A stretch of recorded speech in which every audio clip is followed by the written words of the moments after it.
Ito ang isa sa mga paborito ko na pampaswerte. Ito po mga boss ay yung ati pong uling at ganun din ang bawang. Ito po yung makakatulong upang sa ganon, imbis na kamalasan ay puro kaswertehan naman ang darating.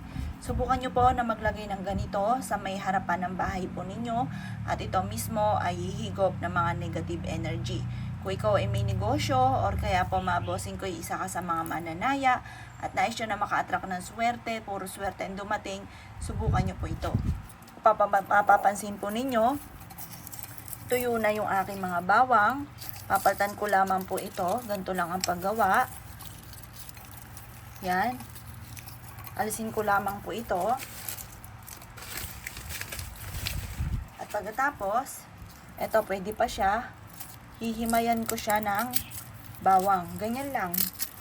Pwede nyo itong ilagay sa may gilid ng pintuan ng main door or kaya po sa harapan ng inyo pong negosyo. Ang dulot nito ay swerte. Kayo mismo maa-amaze sa dami ng mga blessing na darating sa inyo. Proven po ito na napakaswerte. Yan, maraming pera ang darating. Siksik-liglig at umaapaw at maraming pera. Ayan.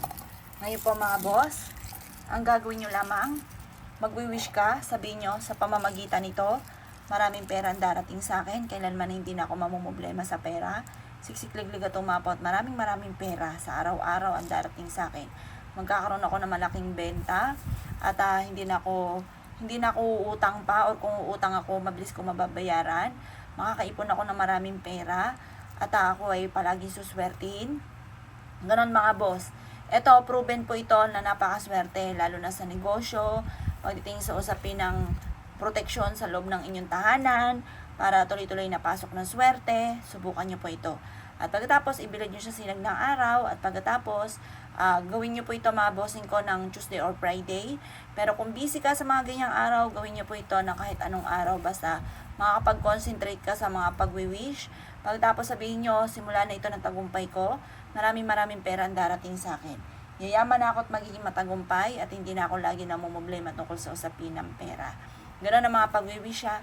At pagkatapos po mga bossing ko, ang gagawin nyo lamang, ito po ay ilalagay po ninyo, ibibilad nyo siya sinag ng araw hanggang alas 8 ng umaga at pagtapos kunin nyo po ito at ilagay sa harapan ng bahay or kaya sa gilid ng pintuan ng main door or kaya sa inyo pong opisina, sa inyong negosyo at ang hatak nito ng swerte ay walang humpay.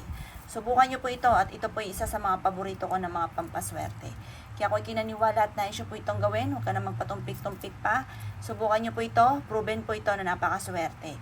Kaya kung gagawa ka ng ganito, lagi kang positive, lagi sasabihin yung mga magagandang salitain at kalimutan na ang mga pangit na salitain. Yung hindi makakatulong na yan, bagus ay puro wish at problema, yan po ay kalikalimutan ng mga bossing ko at ito ay ito ang gawin po ninyo at lahat na kung ano man ang mga pagsubok, lubog sa utang, away-away ang pamilya, lagi may karamdaman, mailap ang swerte, eto na mga boss, gawin nyo na po ito.